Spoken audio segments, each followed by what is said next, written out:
Well, hey everyone, just out on the range today. Riddle me this. What do these five names have in common? Henry Antrim, Henry McCarty, William H. Bonney, Kid Antrim. You probably figured it out.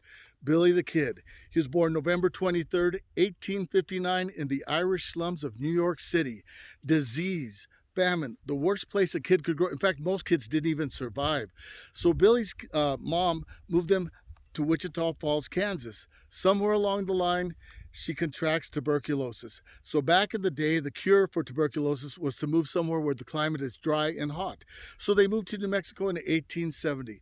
She died anyway. Billy was only 14, so now he's growing up in foster care because his stepdad abandoned him and his brother.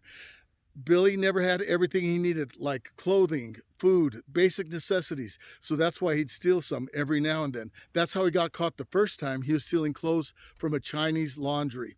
And the sheriff, when he caught him, didn't want to ruin Billy's life. So he thought, I'll just lock him up overnight so I can show him what it's like if he continues down that path of destruction.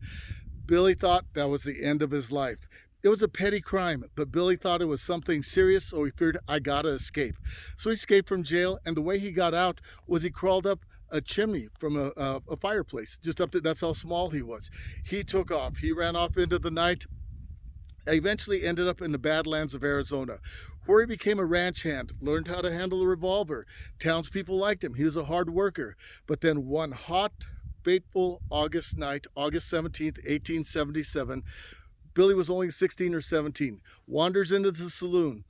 He sees an acquaintance, Frank Cahill, the town blacksmith, a huge Irish guy with a bad temper, oftentimes picked on Billy because he was kind of jealous that Billy got so much attention. So Billy sees Frank playing poker. Billy sits down, they start playing poker, and Billy suspects that Frank is cheating. So he calls him out. Frank gets furious. He calls Billy a pimp. Back in the day, those were fighting words. So Billy stands up and he calls Frank a son of a bitch, and they go at it. Frank is a full-grown man. Billy's 16 or 17 years old. So Frank body slams Billy 3-4 times onto the barroom floor, kneels on his shoulders.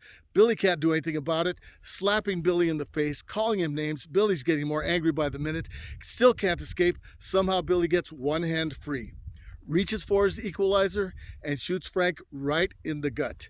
Frank doubles over in extreme pain. Billy knows he's done something wrong, so now he runs out of the saloon, steals the fastest horse he can find, and he's headed off into the night. The following day, Frank dies, so now Billy's a wanted man.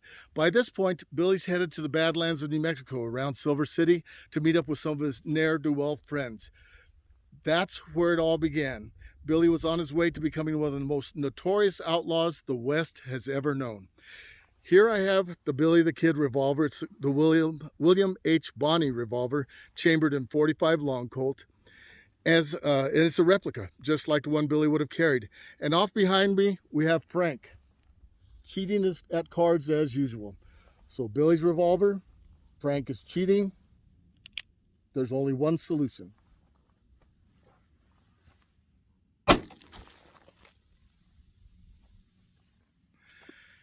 And like I said, that's where it all began.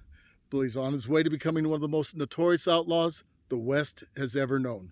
Billy the Kid, born November 23rd, 1859, died July 14th, 1881, 21 years old.